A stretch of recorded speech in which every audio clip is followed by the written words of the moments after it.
the effect and role of upbringing in marriage and relationship. A young man sees a young woman. Maybe some of you are serving currently. You went to camp. You saw one fine girl. The girl is too fine. Confused you. You even could not focus on the camp experience. And so now you're liking her, and you are starting to think marriage. Or as a young woman, you just see this guy. This guy is just everything I want in a man. You know how you guys say it? Everything I want in a man. And for you, his complete package. Even as I'm talking about it now, you are seeing his face. And so all of a sudden you feel like, I think we could walk. Good height, complexion is there. He speaks well. His teeth is clean. He dresses well. Doesn't have body odor. So I think you can walk. Now you are conceiving the idea of this person. But one of the things that we don't often realize that we have to deal with is that you have to deal with their upbringing. Exposure you have to do, because they are, for every style of upbringing, or for every exposure, it's going to reflect in the relationship. Except before you meet them, a huge amount of transformation and change has occurred. And so whether it is positive upbringing or negative upbringing is going to reflect. And I can show you how some common, for example, a person who is from a broken home, there's a way it reflects in a relationship. But if you don't know, you're going to be dealing with issues that would suggest to you that you made the wrong choice. You didn't necessarily make the wrong choice. You just did not know some of the things that you should deal with. So if you know the things that you should deal with, it will help you to handle the situation better. And so we cannot take away the effect of a person's upbringing, the environment they grew up in, the things that they've been exposed to. You cannot take the effect of that away from the relationship of the family. The way a person's parents raised them is going to reflect on how they are going to raise your own children, either positively or negatively. There's a popular Bible verse, Proverbs 22:6. It says that train up a child in the way that he should go, so that when he is old, he will not what? Not depart from it. Now, let me tell you this. Everything you experience as a child growing up is training. Whether it was a formal way of training or informal or just observing your environment, guess what? You are being trained. And so you meet a 30-year-old man who is so stingy, he cannot even afford to buy you 3,000 naira shawarma. Now, watch this. The same person can afford to spend 3,000 naira on maybe haircuts, for example. It's not as if they are just stingy. The way they were brought up, you see that gesture of buying shawarma for you is considered as a waste of money. Them, they are wasting money. You say, oh babe, I want this wig. How much is the wig? The wig is 100,000 naira. I'm like, 100K. Meanwhile, other people are buying 850. Like, oh, I didn't even tell you the expensive one now. It's 100K. 100,000 for a wig to put on your head. And you're looking at him as if, is this guy joking? Are you for real? Like where are you from? But it's a reflection of how he grew up.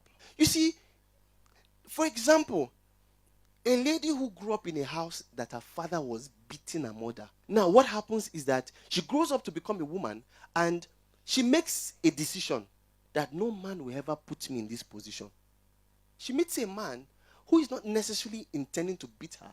One small argument, she becomes defensive to the point that she's already 10 steps ahead. She's expecting that it may escalate into that level. So before it gets to that level, she needs to be defensive. So you see that eventually the man will start beating her. Not necessarily because he's originally a man beater, but she is going through what is called self-fulfilling prophecy.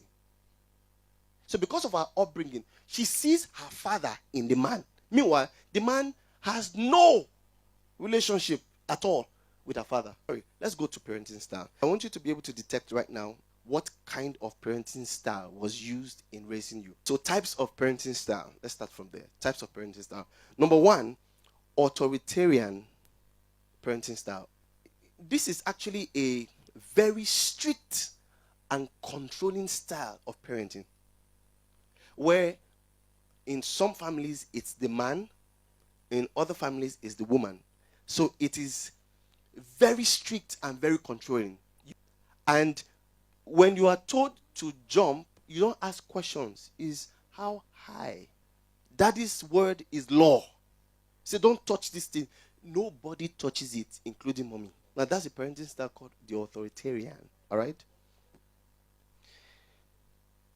In that style of parenting, there are high expectations. Many of you are laughing now, but I promise you, if you do not check this mindset, that's exactly how you're going to treat your kids. Exactly. The exact way. So, in this style of parenting, you have high expectations, but low warmth, low encouragement.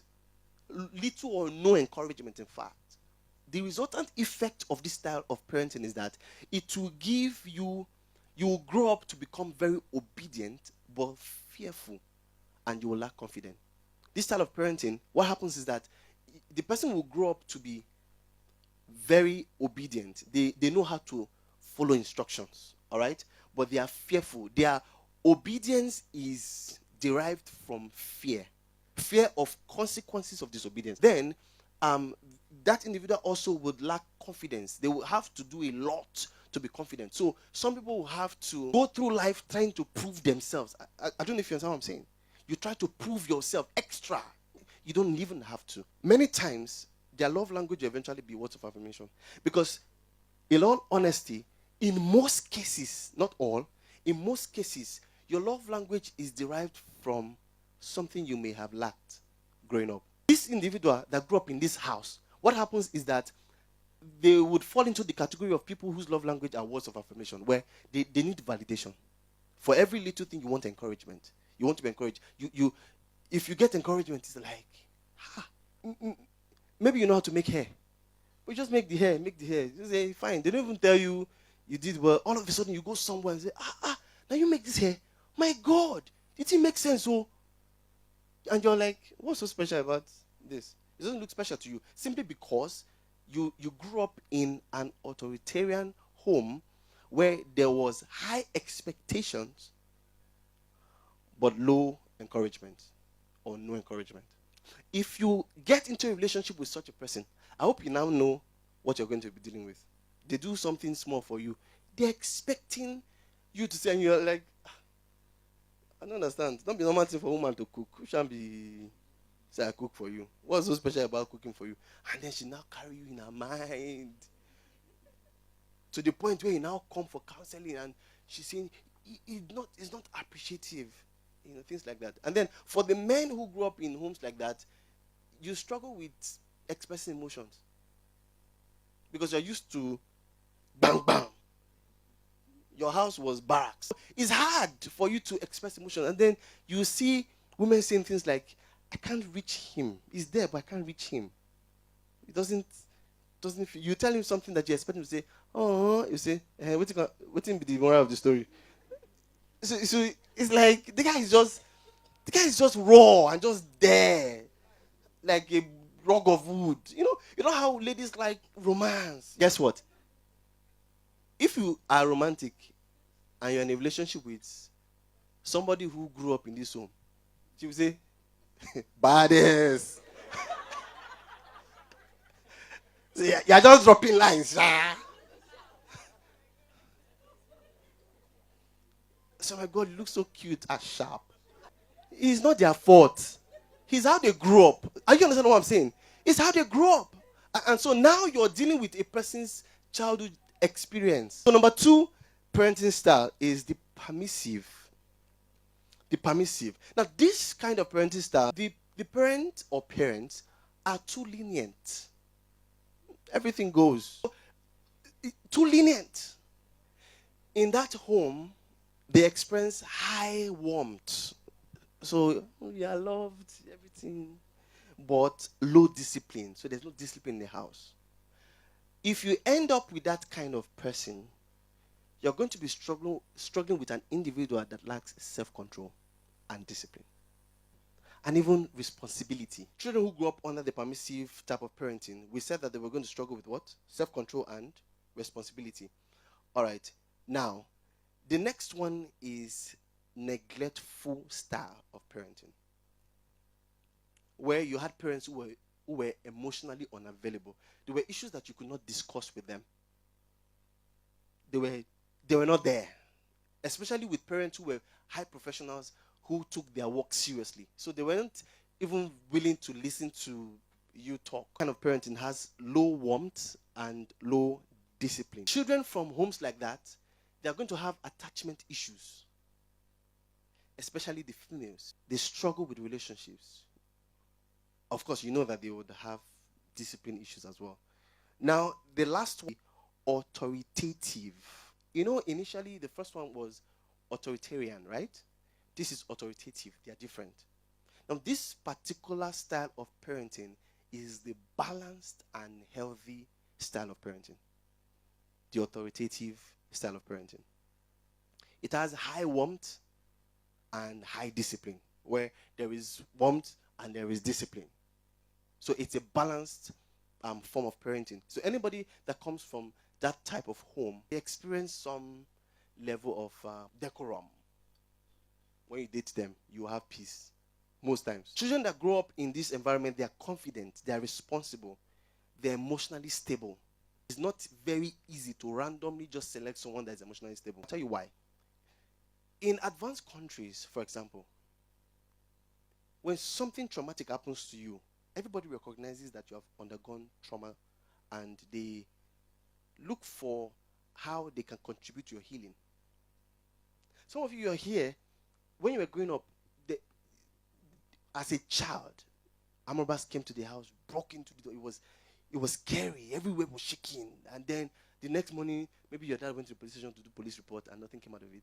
And everybody just moved on. That experience, where do you think it went to? It's locked up somewhere. It's a traumatic experience that is there. So many times when we do inner healing, you discover how people, these little experiences, traumatic experiences, they eventually metamorphose into something you will not even believe. You see a person going through anger issues. You don't know why he doesn't even know why he's having anger issues. He just knows that he gets angry quickly. But that is a manifestation of a traumatic experience that happened years ago. And so at the end of the day, our experiences adds up to our personality. It becomes part of the package of our personality. So when you see a person and you just say, "Oh, I love you, I love you, I love you," please understand what you're dealing with. I'm not saying break up with them, but talk to them. You guys should discuss. That's what dating is for. Dating is not for sex. It's for talking. Do you understand? There's some questions that you should ask. What is the most traumatic experience you've been through? Tell me. What are your fears? What would you consider as things that you're afraid of? Are you getting what I'm saying? It's like, what gives you anxiety? Ask these questions. It gives you an insight into where they are coming from, their process. And so, even if you're going to go all the way with them, you need to know exactly what you're dealing with. What kind of home did you come from? What kind of relationship do your dad and your mom have? How were you raised? What parenting style do you say you experienced growing up? All these questions you need to know. Common patterns of upbringing and their effect on marriage. A man who grew up in a home with the parenting style of the authoritarian pattern or style, somewhere in his mind, he would believe that he must dominate his wife, making all the decisions without her input. Now, that kind of person is not as if he's bad or wicked, as if he wants to dominate his wife. No, just naturally. The problem with this is that you may not notice it if you're not observant while dating. The dating stage is not the time to keep your mouth shut. Ask questions. How do you like your food to be served? Playfully. It's not anything. Don't say, "Let's talk." No, just playfully. So, how you go like me? I disturb you, my. He's going to tell you something. A woman who grows up in a home with the authoritarian pattern of parenting will most likely feel she has no voice in marriage, leading to resentment or submission out of fear. She would feel like she has no voice. Sometimes the man can be asking her, what's your opinion? Like, no, anything you feel like is okay. Let's do it. No, you are the man now. You should make decisions. Some of you have heard that before.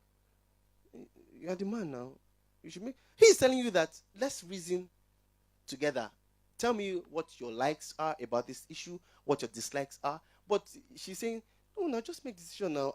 There's nothing there. Just whatever you want is fine. It's fine by me. Is he really fine? But you don't actually know. By the time you get there, you're uncomfortable with it, but you can't say. You can't say. The man is asking you to do things that you're not necessarily okay with. Sometimes even during the relationship stage, you can't just get yourself to say you disagree. You can't. Your mouth will not open. So it will be as if you would die. Okay, for the permissive or the liberal upbringing, which is a home where children had excessive freedom and little discipline, right? It will lead to a spouse who struggles with boundaries and commitment. A home that had liberal or permissive upbringing, what happens is that that spouse that grew up in that home will struggle with boundaries and commitment.